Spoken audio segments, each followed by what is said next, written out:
Dala niya ang anak ni Benny. Pero si Eric is engaged to Maya. What is she doing in Eric's pad? Umalis ka na ngayon ah. Kunin mo yung mga gamit mo at mag-impake ka na. Iniisip ko na lang na lahat to ginagawa ko pa rin para kay Ben. O baka naman in love ka na dun sa nanay. Yes! Sabi sa'yo!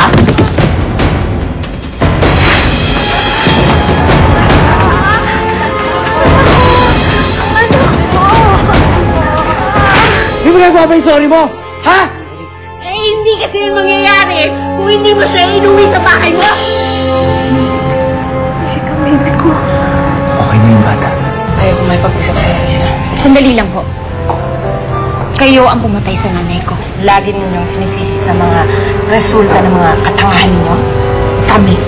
Napakasama mo. Sana hindi na lang ikaw ang magiging lola ng anak ko. Ayoko mapulot niya ang kasamaan mo.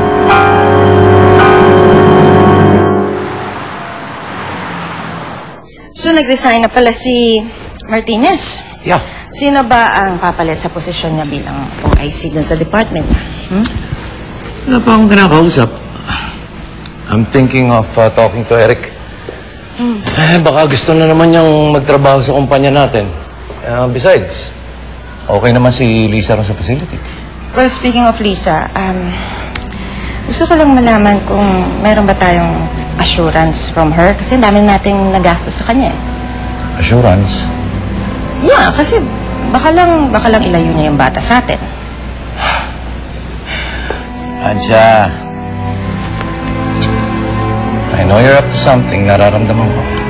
Mateo, sa tunog ng pananalita niya, parang may balak siyang ilayo yung bata. Gusto ko lang na meron akong pinangahawakan.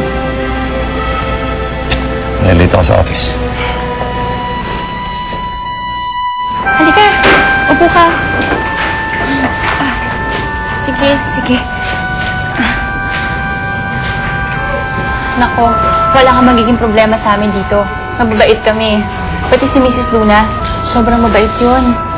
Mukha nga eh. Mukhang alagang-alaga nga nila ako. Kaya lang merong oras ang pagdalaw. Hindi pwedeng 10 oras ng gabi. Pwera na lang kung malalaking tao. Siguro lagi kang dinadalaw ng pamilya mo, no? Ulila na ako.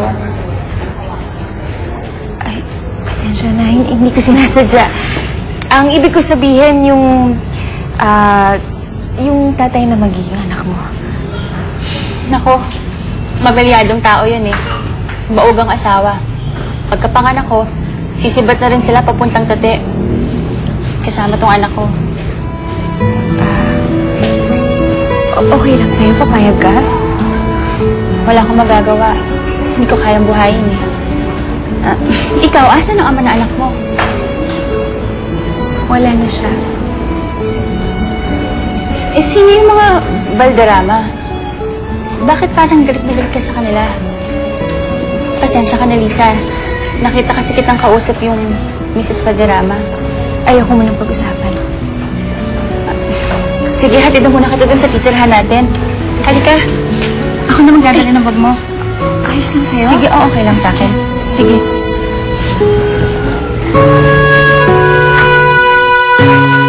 Ganon na pala kalaki ang na-donate ko dito sa institusyon niyo, Mrs. Luna. Ako kaya nga sobrang pasasalamat ko. Maraming salamat. Laking tulong. Kulang pa nga yun eh. Ito para sa'yo. Ang laki nito. Para sa'yo yan, dahil meron akong pagagawa. Ano yan, Miss Valderrama? Simple lang. Adoption papers? Malaki-laking pera ang kapalit ng mga epektos nito. Pag nakita ko si Lisa, iahampas ko sa mukha niyang perang kikitain ko rito.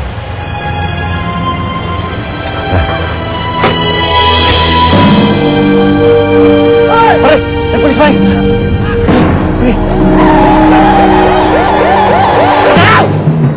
Ramay!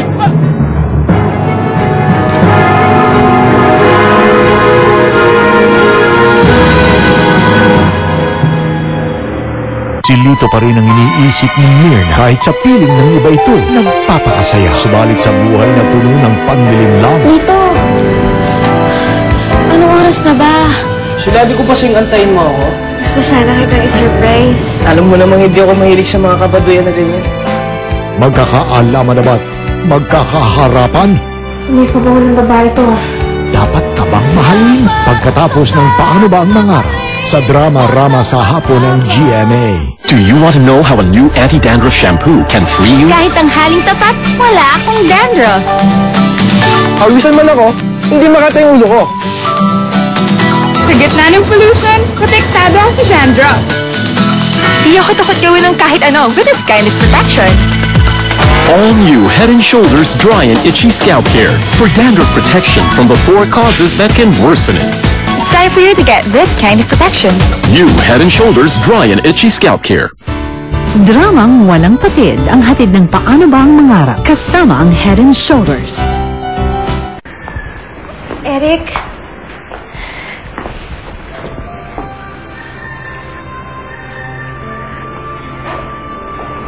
Eric, ilang araw na kitang tinatawagan eh.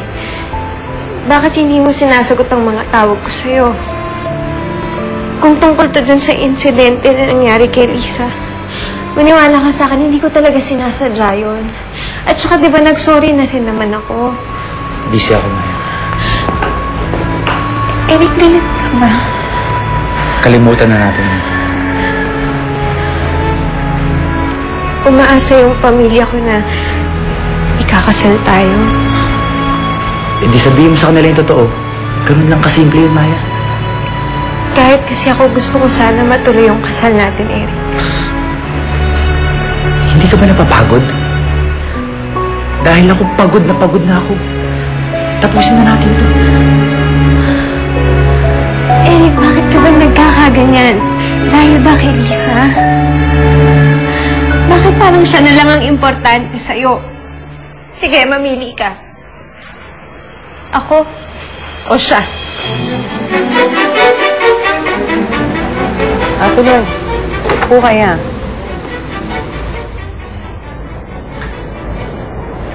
Po.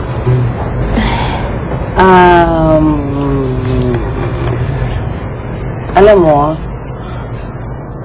malaking problema kung ititigil ng mga Balderrama ang suporta nila sa'yo dito sa facility.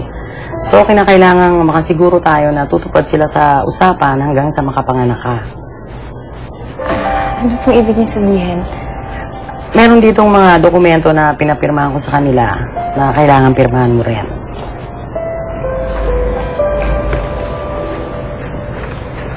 Nakasaad dyan na hindi sila sisira sa usapan hanggang sa makapasigi ang suporta hanggang sa makapanganak ka.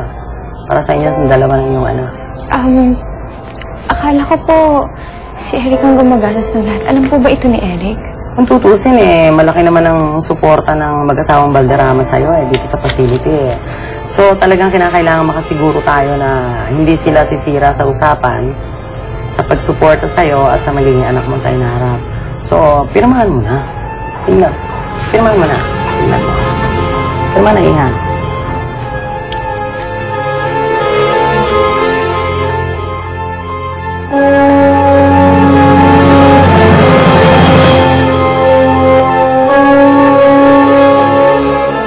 Ayoko saktan ka.